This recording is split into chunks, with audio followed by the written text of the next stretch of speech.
Wednesday, January 15th, 2020, Durango Jail, Phoenix, Arizona. HopeInPrison.com.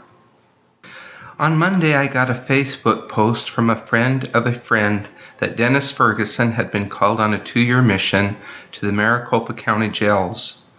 This evening, Brother Ferguson sat in to observe my addiction recovery class.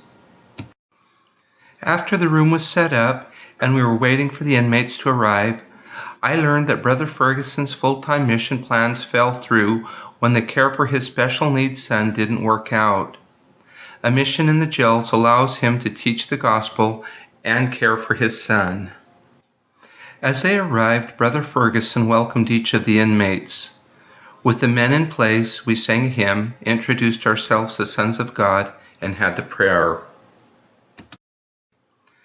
I asked the men if they had ever overcome an addiction for a week, month, or even a year, but were now discouraged because they had fallen back into the same old problem. We discussed using fasting as a tool. See Mark chapter 9, verses 16 through 29.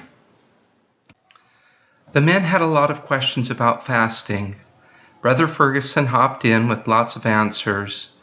The guys really liked his detailed explanations. They gave him the loudest applause ever. Most of the inmates are not members. They clap when they like something.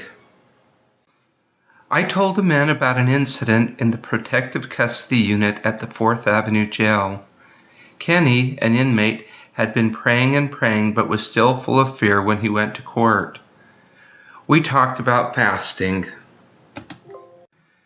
We agreed to fast together that weekend.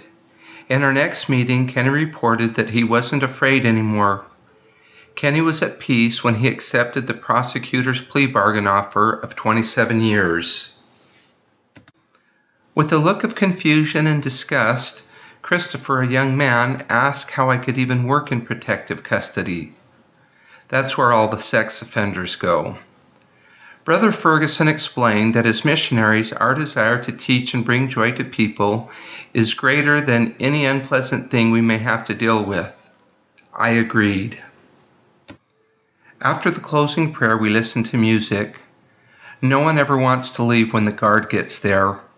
We thanked each man for coming to class and wished them a good week. As the last man went out the door, we said thank you to the guard.